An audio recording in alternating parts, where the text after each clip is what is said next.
Bueno, aparte del resumen de la parashá, que es muy importante que cuenten en la casa, también quiero contarles unos cuentos, dos cuentos que tienen que ver con Ahnasat Orhim, para que también pueda contar en la mesa de Shabbat.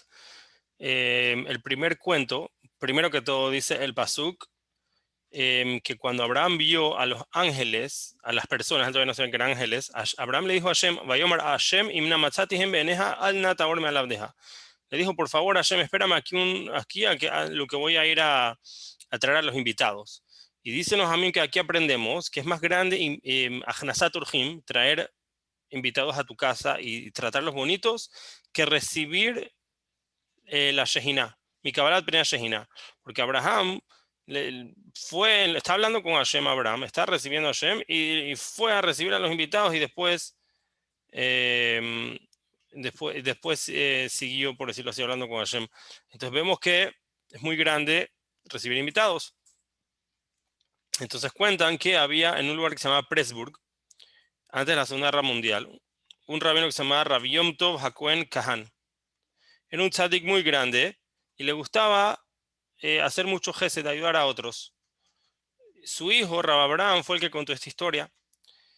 Dice que su papá era una persona que leía muy bien los negocios y tenía mucha plata.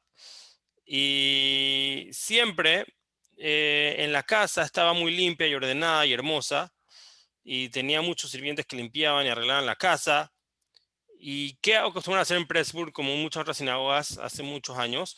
Cuando se acababa la tefilá de Arvit de Shabbat, los que no tenían dónde comer, venían personas, ellos hacían una fila y venían personas y los iban invitando a las personas, a esas personas, a esos pobres que vinieron a la ciudad a visitar o que no tienen dónde comer, los invitaban a que vengan a la casa a comer. Entonces venían los diferentes dueños de casas que tienen y le decía, oye, ¿quieres venir a mi casa? ¿Quieres venir a mi casa? Y iban invitando gente así. El papá de él, Rav Haim, se queda hasta el final, esperaba que todo el mundo invite y los que quedaron en la sinagoga él se los llevaba. ¿Por qué? Porque los que quedaban al final siempre, por lo general, eran los invitados menos limpios. Algunos de ellos tenían hasta piojos, otros olían feo, y nadie se los quería llevar a su casa a esas pobres personas, pero él se quedaba hasta el final y cuando veía que nadie se los llevaba, él se los llevaba a su casa. Por eso se quedaba hasta el final en la sinagoga, cuando ya todos se iban con sus invitados, él invitaba a los últimos. Ahí está el dibujito.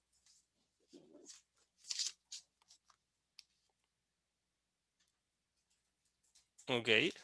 Y em, entonces los sirvientes, cuando venían a comer estos invitados, los sirvientes siempre se quejaban con el dueño de la casa que por qué traen a esta gente, que esta gente deja las sillas feas y a veces traían polvo o lodo de los pies.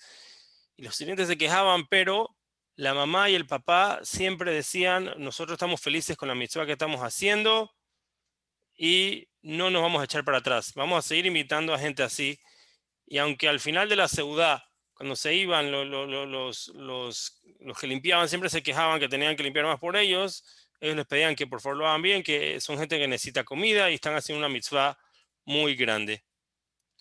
Y lastimosamente llegó en Alemania la Segunda Guerra Mundial y este papá, el señor Chaim Pressburg, se lo llevaron a los campos de concentración y llegó a uno que se llamaba Mauthausen, que era un lugar muy horrible, lo aleno de Israel. Y Baruch Hashem quedó vivo. Eh, Él contó por muchos años todos los milagros que le pasaba y cómo él se quedaba vivo, pero contó algo más impresionante. La gente que estaba en los campos de concentración muchas veces tenía piojos y cosas así, bichitos que se les pegaban. Y nadie se salvaba de ese golpe de piojos de que, ¿sabes? Cuando, como la hermanita uno trae a la escuela piojos que hay que es todo un lío y hay que limpiar la cabeza y no puede mirar al lado de nadie. Y sobre todo un lío. Así pasaba entre ellos, se pasaban los piojos porque eran lugares sucios los campos de concentración. Dice a él que nunca que estuvo en el campo de concentración se le pasó ni un piojo. Él siempre contaba esa historia y él decía, yo creo que Hashem me protegió a mí de los piojos porque yo no tenía miedo de invitar a estas personas a mi casa. La gente tenía miedo de que ellos tengan piojos y se les pegue. A mí no me da miedo, yo hacía Ahnasar con ellos y yo creo que por eso Hashem me protegió y me mantuvo limpio todo el tiempo que estuve en el campo de concentración. Una historia muy impresionante que él mismo fue el que dijo eso sobre él. Si no, no sé si podríamos repetir algo así. Entonces la grandeza de Ahnasat Orhim, que Abraham vino, inclusive cuando estaba con Hashem, fue a invitar a otra persona. ¿Cuánto más nosotros deberíamos tratar de hacer la mitzvah de invitar a personas a nuestras casas cuando podamos, no en coronavirus, ¿verdad? Y darles de comer, y darles de tomar, y darles un lugar de dormir. Y la otra historia es que contó Rab Pérez en un shiur hace poco, que a él una vez se fue de viaje, se tuvo que ir a otro país a hacer una cosa, y contó Rab David que cuando llegó a la casa a las personas que lo invitaron, para que se quede ahí esa semana que se iba a quedar a dormir, de repente él sintió que el cuarto donde que le dieron está muy bonito. Por lo general, cuando se queda en una casa, se queda en un cuarto normal, el cuarto de los niños, un cuarto invitado, pero este cuarto está demasiado especial, el baño está demasiado... Y de repente se dio cuenta que el papá y la mamá de la casa le dieron el cuarto de ellos, del papá y la mamá. Y el papá y la mamá estaban durmiendo en el estudio. Se fueron a un sofá a dormir. Y le dio mucha pena y les pidió, por favor, no duerman ustedes ahí, duerman en el estudio, no sean así. Dice, no, para nosotros es un sejud muy grande recibirle usted, rabino, le queremos dar lo mejor, y lo dejaron dormir en su cuarto toda la estadía que estuvo ahí. Aunque le dio pena, pero la alajá es que el que te dice el dueño de la casa lo tienes que hacer. Y esa es la forma correcta de hacer Ahnasat Orhim, darle lo mejor a tu invitado, porque la forma que tú tratas a otros, Hashem te trata a ti. Shabbat Shalom, Hazaku Baruch.